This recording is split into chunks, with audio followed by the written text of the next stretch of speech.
So with that, we'll call the meeting to order. And Colleen.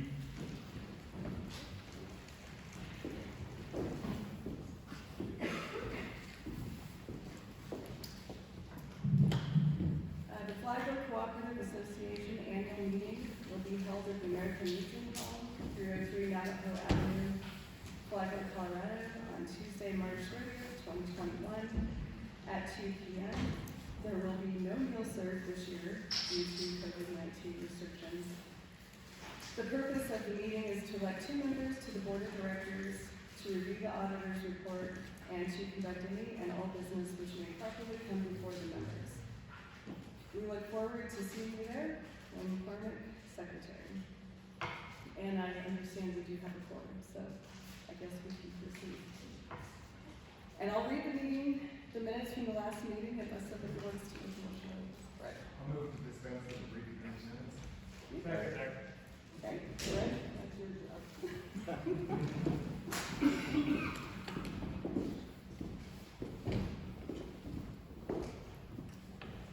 So it's been moved and seconded to dispense with reading of the minutes. All those in favor say aye.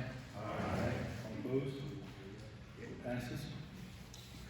I'd also like to let you know that our representative from Coop, Larry Tappy, is here today with us, and he'll be doing the audit report a little later on. Okay, with that, nominating committee, Chris.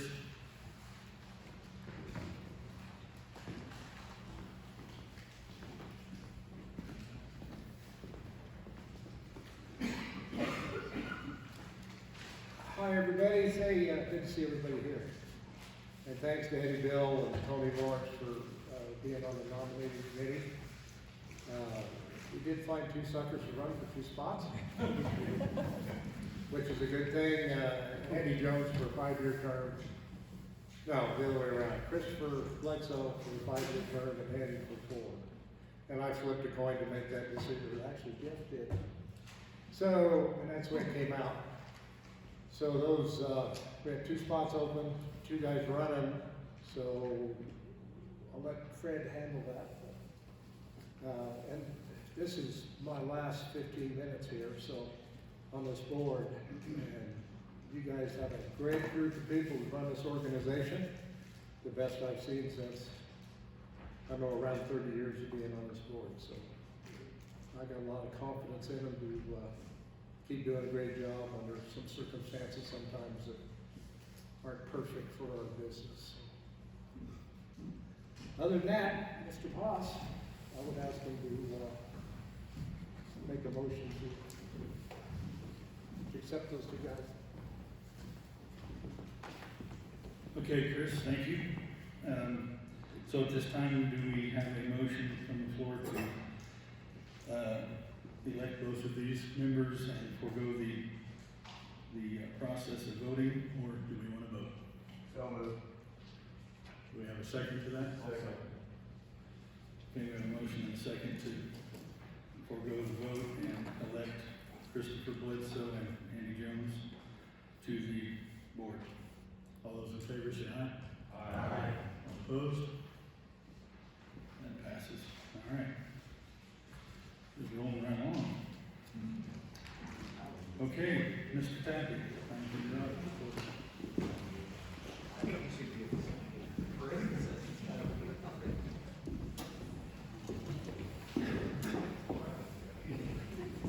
Okay, good afternoon, everyone. As Fred alluded to, I am Larry Tappy with Coop. I'm the relationship manager for the account, and here to present your audit report. See if we can make this work. So, this is what your auditor charges you for, is this single paragraph. They review the financial statements, and then they give you an opinion. In this particular case, they give you a clean opinion that states that they feel that the statements of income and the balance sheet accurately reflect the financial position of the company according to GAAP. So moving forward, we'll look at the statement of operations first. That's the back page of your blue handout. You take a look here at 2020 sales.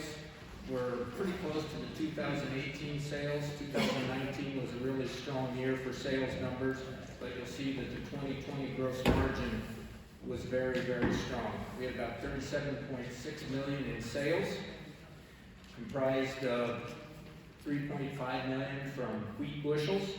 That's 3.5 million bushels, not $3.5 million. Gross margin per bushel was 14.25% compared to 8.9% the previous year. Corn bushels were just under 1 million bushels, down a little bit from 2019. Corn bushels had a 10.18% gross margin, in line with the previous year. Moving on, this is our gross margin. So this is the sale of the commodities less the cost of goods, so the purchase price, shrink, and freight. You can see here gross margins in 2020 improved, primarily driven by the gross margin in wheat. Margins on millet, energy, and retail were all slightly higher, while gross margin in dollars was lower on corn and oats. I guess I should tell you ended up with 5.4 million in gross margin. That's the important part of it. Figures out to be about 14.5% gross margin, and this is really, as you look at an income statement, you'll see there anything below the gross margin line starts to become expenses, and this is really where you can drive your business with hopefully the best opportunity for additional profit. Other operating income for 2020 was $1.2 million, down about $200,000 from the previous year. Biggest decline was $361,000 less in grain storage. Stands to reason we saw grain transfer from the farmer to the co-op a little sooner in the year, and so there was less grain storage income received. The other significant decline in the storage revenue was offset slightly by the feed sector of the business. We saw improvements in delivery charges, grinding, and bagging.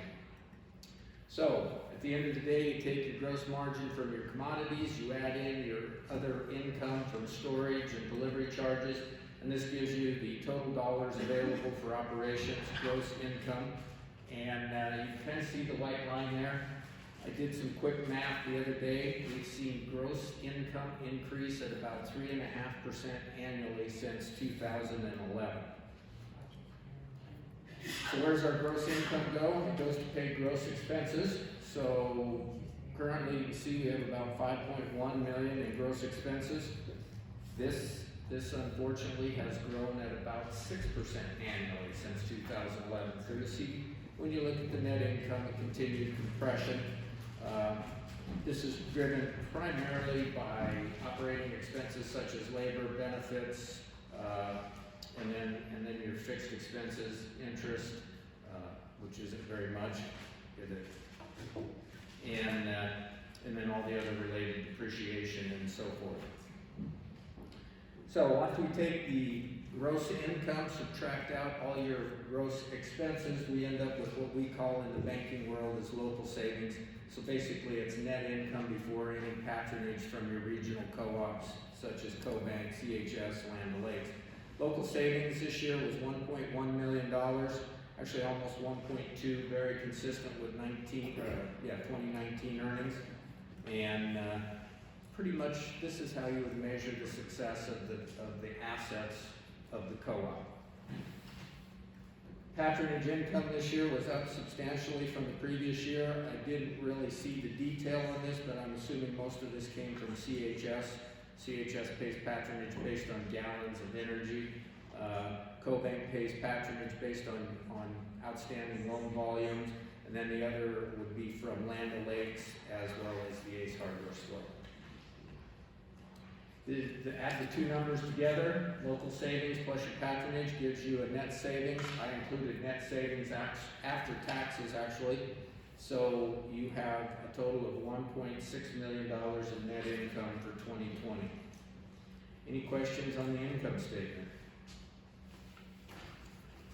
Moving forward then to the balance sheet, this is where all your money goes. Here's your current assets, your total current assets as of the end of the year.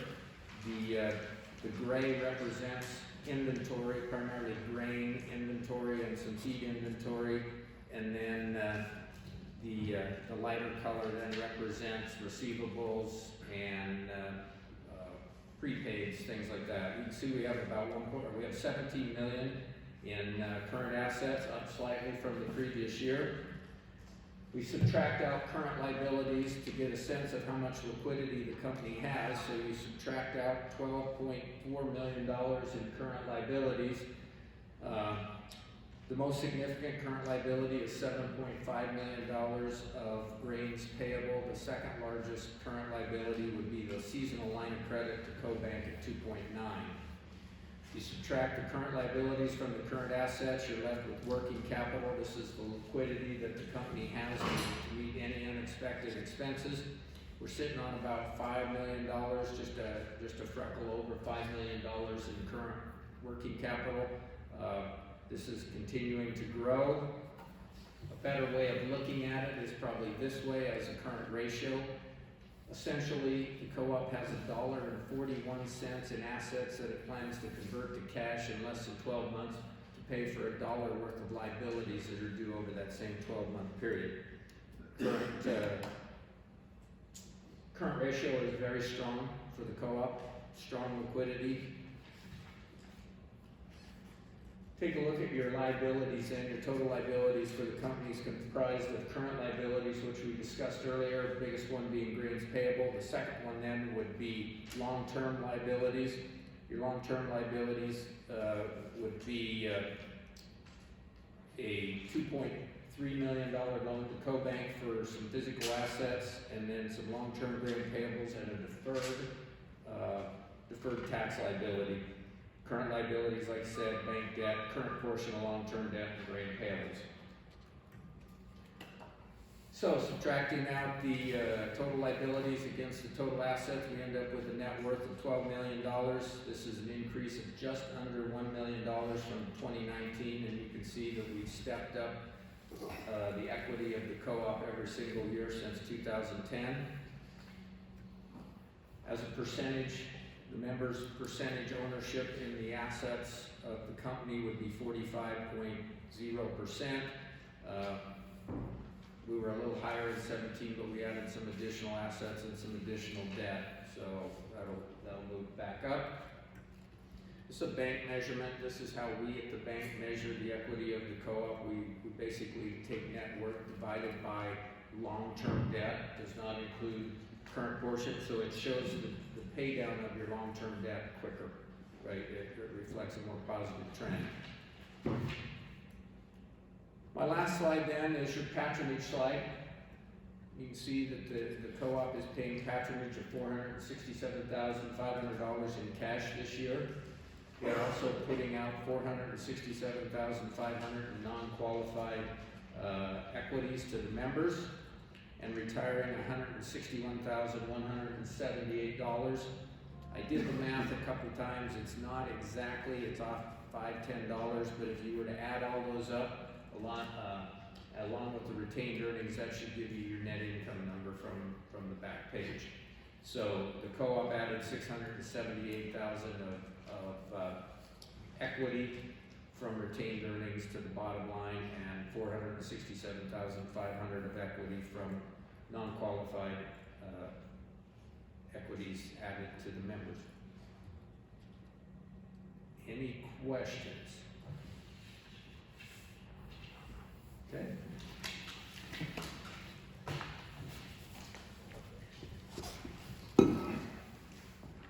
Forward, backward.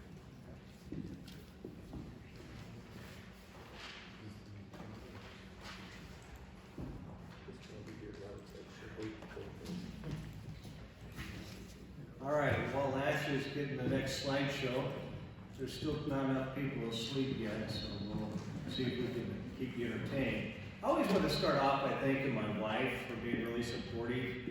Sometimes all the batty things I come home with, and she helps counsel me and keep me from losing my marbles, or at least the few I have left, anyhow, right? So thank you, Whitney, very much for all you do. And I know the board's really appreciative of all the snacks you cook for board meetings, so we all appreciate you. I want to thank Chris Bledsoe and Matt Witt for their years on the board. Thank you, I want to give them a round of applause for.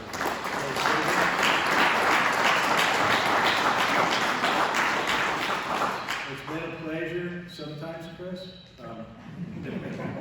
Anyhow, Matt, you don't stir much, so we appreciate you for being there to keep our bells calm. So anyhow, thank you very much. And I want to thank all the employees. As Chris said, we've got a tremendous group. Without the most valuable asset of a big company is the people that run it. Even sometimes we loosen up behind the wheel, right? So we just keep it going on the road. Our biggest challenge has obviously been the weather. Last year, as Larry was representing the results, keep in mind we had greater earnings with the third less wheat, a third less millet, and quite a bit less corn. So it was a really, really short crop, right? So with smaller crop size, we still maintained earnings. Of course, in September we had the miracle snow. So we had, one thing I've learned in this country, if you've got a stand of wheat in the fall, you've got a fighting chance in the spring. When you have that spotty stand, it's always a little bit more challenging. So this year, I'm very optimistic. We've had really good moisture and stuff, so we'll see. And I'll start with my slideshow. Some of this I'll cruise through pretty quick because Larry covered a lot of it. We got our sales and margins. Wheat bushels are blue, corn in red, and millet in green. This year's harvest that we just dumped was really, really small. So next year we're showing sales. These numbers will look big.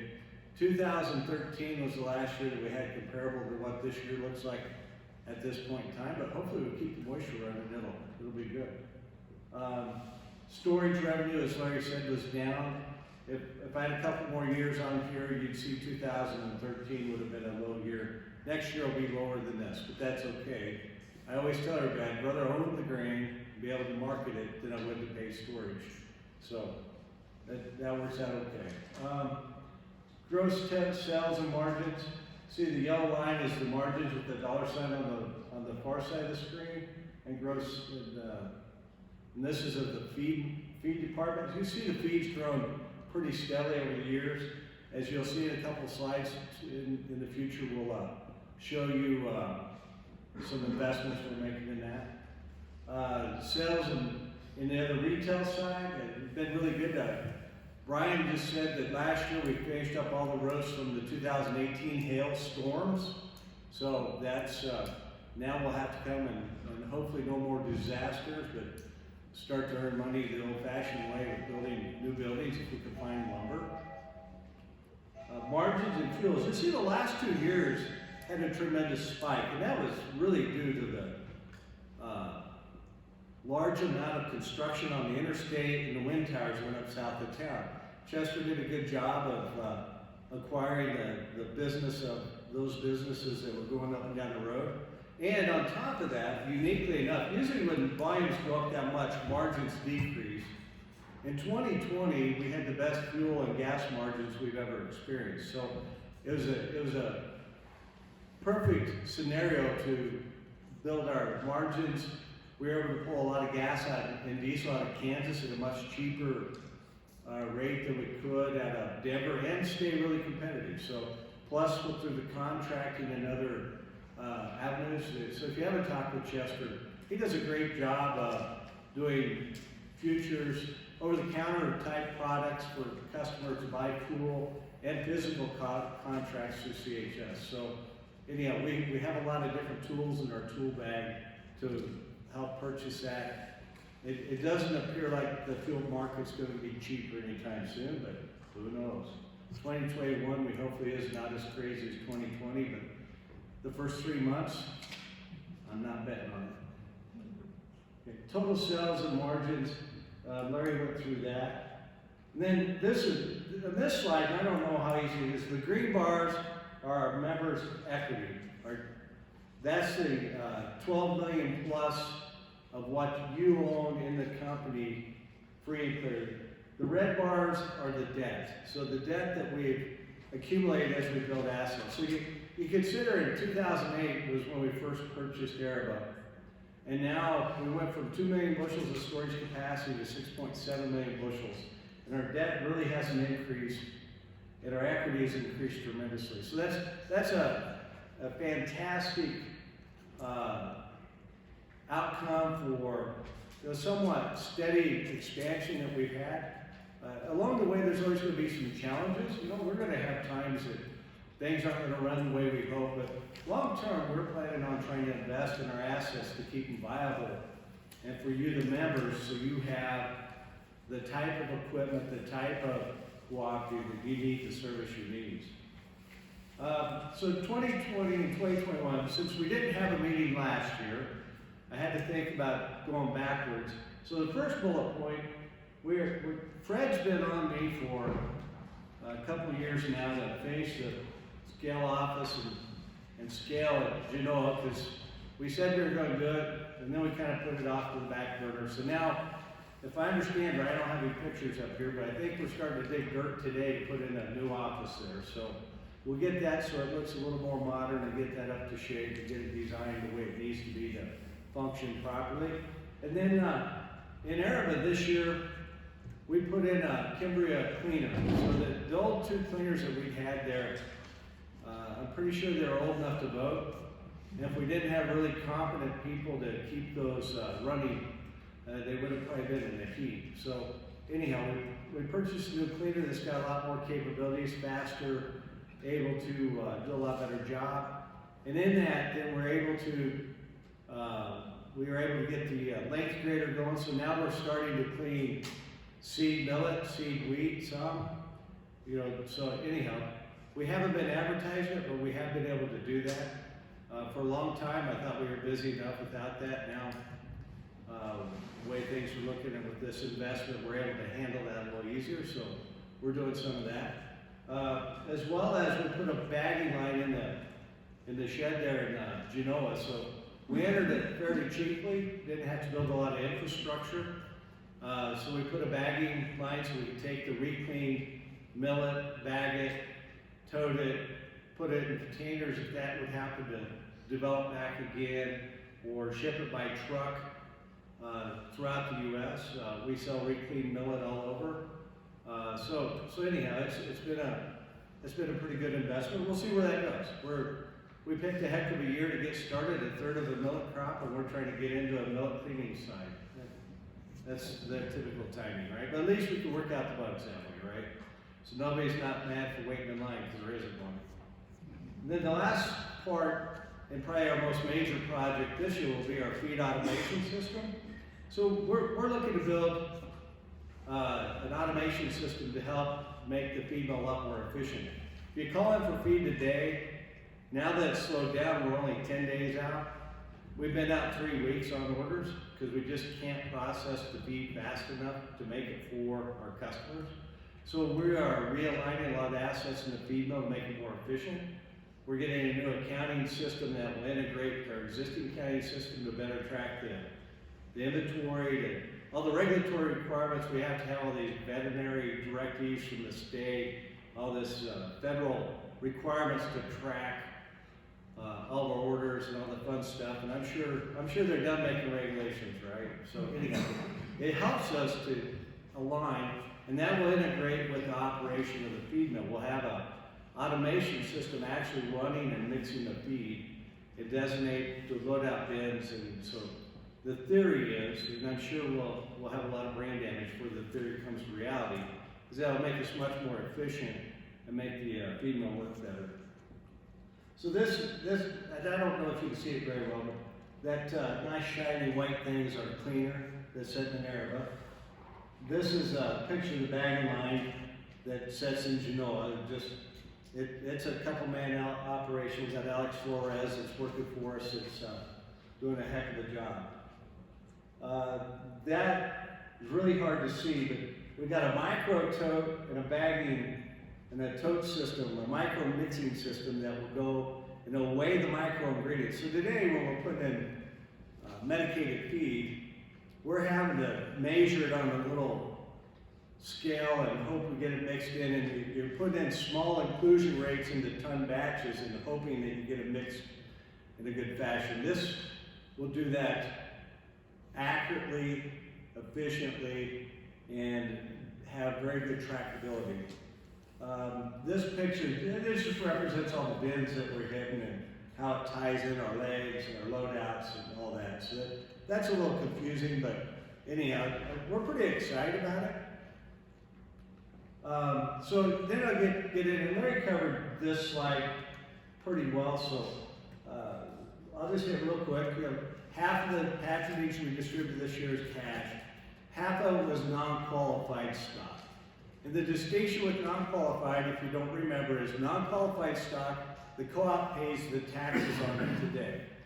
And then when we reimburse that to you at some point in the future, then we'll get a tax credit, you'll have a tax obligation, but you'll have $1 to pay, you'll have all cash to pay that. So it is, our goal has been, when we get the auditors here, our goal is to maximize our tax benefits so we pay as little as we can to the government, as much we can back to our members. That is our 100% goal. We go in that audit trying to figure out our distribution to our members. We want to make sure we maximize the cash position, our equity in our balance sheet to our members. So in that, we started using this non-qualified about 5 years ago. And our non-qualified on our balance sheet is bigger today than our qualified stock, which you pay taxes on. We're slowly paying down the age of patron on that. We pay down the age of 65 for our patrons. At some point, we'll get into a revolving fund or a percent pool or something different to start paying off some of those equities. But I really think that's been a tremendous tool to strengthen our balance sheet on top of putting the maximum amount of cash back in your hands. This shows the breakdown of the dollars for each of the different commodity groups. This year we paid $112,000 in fuel, 8.18 cents a gallon. Take a picture of it, that probably won't happen again. So anyhow, that was extremely good. Retail sales, 7.8% of sales. So really, the strength last year wasn't in the commodity groups or the grains that would typically be. We had a lot bigger strength in the fuels and the retail side, Ace Hardware, the C-Store, feed came in, and that's why it's really good to be diversified and have a bigger basket of things that we offer to help smooth out years when it doesn't rain, we have hailstorms and whatever. We have some other areas. Now, the flip side of that is, and it seems like there's always some area that's going to struggle. Anybody that has cattle and grain knows that story, right? You know, you can be doing really good in the feedlot and doing really bad in the commodities and vice versa. But anyhow, it's enabled us to have a steady income stream. Storage was 12%, wheat 13.9, corn 9.44, other, which is predominantly millet, is 36 cents a hundred or 18 cents a bushel. And then retained savings is 678. Retained earnings are that portion that is non-member business. Typically, we pass through anything cash from like CHS or CoBank. The regional patronage, we'll pass that back through in cash. And on the retained side, we don't pass that back because we don't know when we'll get that. So anyhow, so total net savings of 1.6. And then here, this is my last slide, but this gives you the history of those patronage distributions since 2016. As you can see in the fuel, it went from 0 to 8.2. Retail has been 5, 2, 7. Storage has been anywhere from 12 to 40%. Wheat bushels at a high of 36 down to a low of 4.8. Corn 2.3 to 17 cents, and then other grains 58 cents for a high and 11 cents for a low. So anyhow, that we're able to, because of the excellent bookkeeping that Angie does, keep our books accurate enough that we can distribute back where it's earned, and that way those members that use those businesses get rewarded for that. So I just want to thank everybody for your business and patronage and not falling asleep on it. I appreciate that. It's embarrassing when everybody's not in office. Yeah, right? So, are there any questions? Thank you.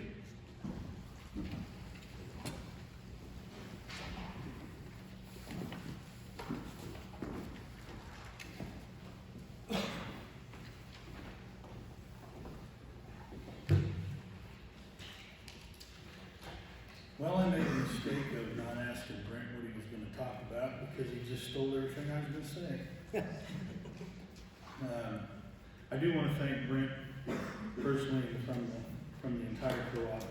He does you guys a hell of a job. He's a tremendous marketer. He's always thinking. Sometimes we're not sure what he's thinking about, but he's thinking. And so thank you, Brent, for all you do. Couple things I just want to mention. We continue to support this community. As I've said before, the Flagler community, by buying, and Hugo, really supported my community, and I appreciate that a lot. It's meant a lot to our business and our farmers down there.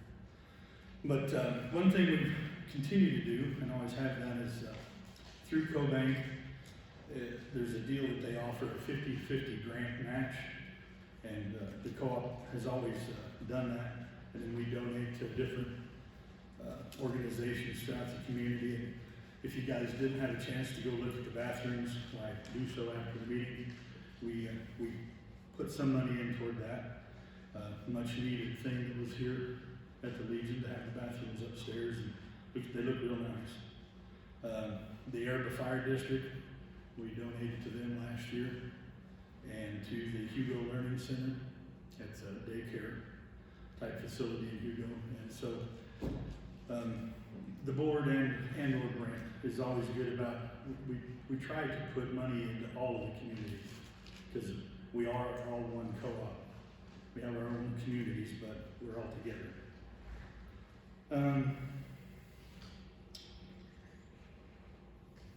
So yeah, I was gonna expound on my new project in Genoa. You already blew me out of the water on that. And I stopped today on the way over, and they are breaking ground, so I'm excited. And the feed mill improvements, our feed mill is, I don't know how many of you know this or not, but we have a tremendous business from here west, from Hugo west. Most of our feed goes that way. And our feed truck goes as far as Divide, Colorado, Monument, Colorado. It's amazing to me. We have a map that shows the dots on this map of where that feed truck makes deliveries. And that doesn't count the people that either come to Hugo or come to Flagler and pick up feed. But that truck runs every day, summer, winter, doesn't seem to matter anymore. But the feed business has really grown because we can source our crops out here, our corn, and they can go west where they don't grow crops.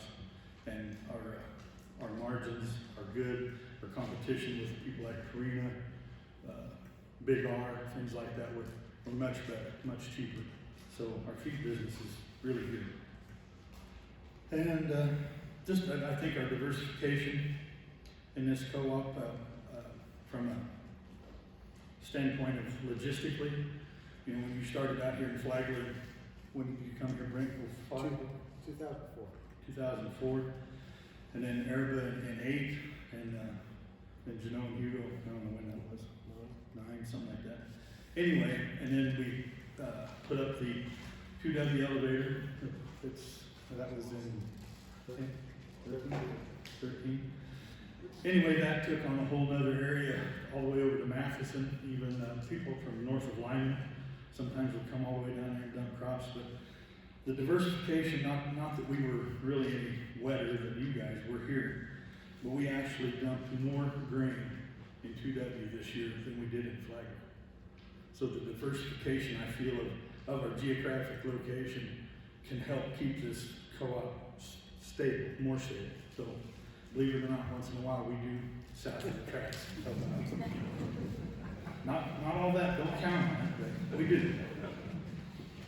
Okay, so at this time I'd like to have Chris Bledsoe and Matt Witt come up. Yeah.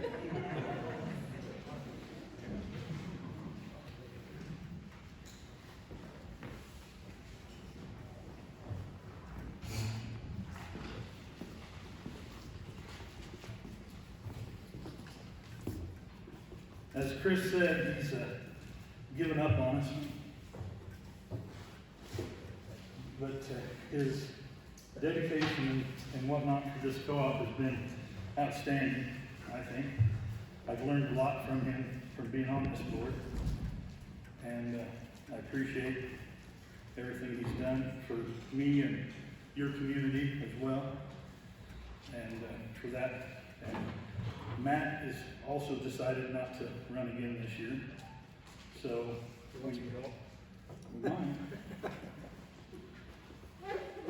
we tried to give them something they could appreciate for all of their work. Matt, this is for you. Because I think sometimes we all need to know what time it is, right, Chris? So thanks both these guys for all they've done for the co-op. I appreciate it.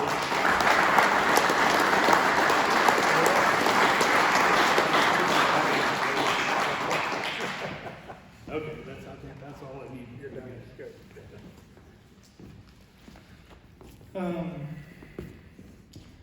So with that, I guess we have two new board members, Andy and Christopher.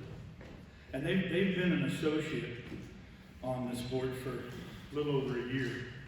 And that's what they do is they come to the meetings and they listen to us argue and fight and whatnot, but they can't vote.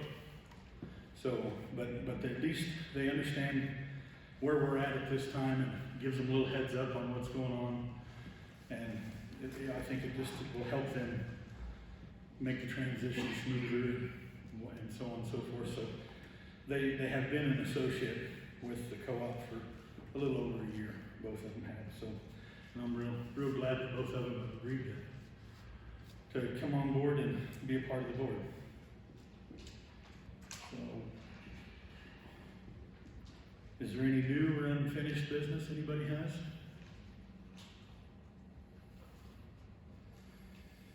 Okay. Well, I'm getting to that, yeah. Jeff's always got a line out. He's kind of like everybody's mother, you know? Okay, so let's draw some door frames. Are you?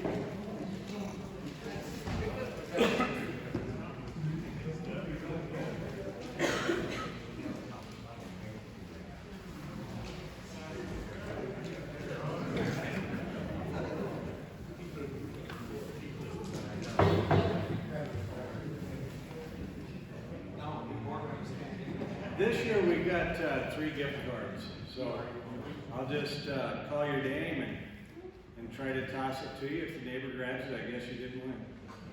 757-199. All right, there you go.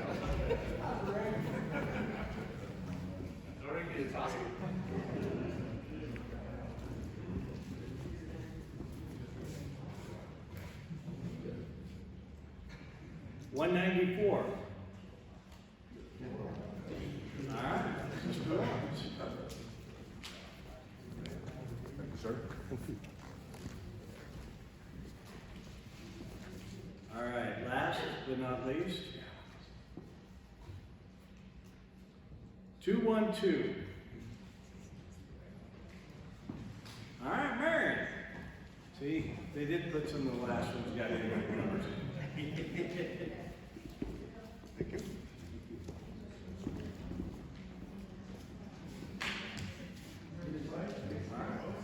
Close the meeting? Yeah.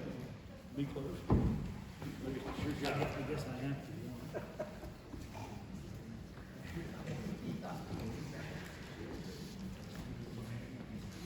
Well, I got all these tickets up here. Let's have a new drawing.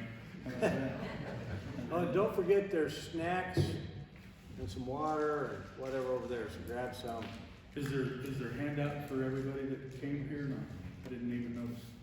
No, I mean like, Oh yeah, we got gifts at the back. If you haven't got, we got thermometers. slightly used reindeer. Excited. Yeah, check your temperature. Okay, if there is no more new business or unfinished business, I will address a motion for adjournment. Second. Good job. You guys want a job? All right, it's been moved and seconded to adjourn the annual meeting. All those in favor say aye. Aye. All opposed? Aye. All right, meeting is adjourned. Thank you very much for coming.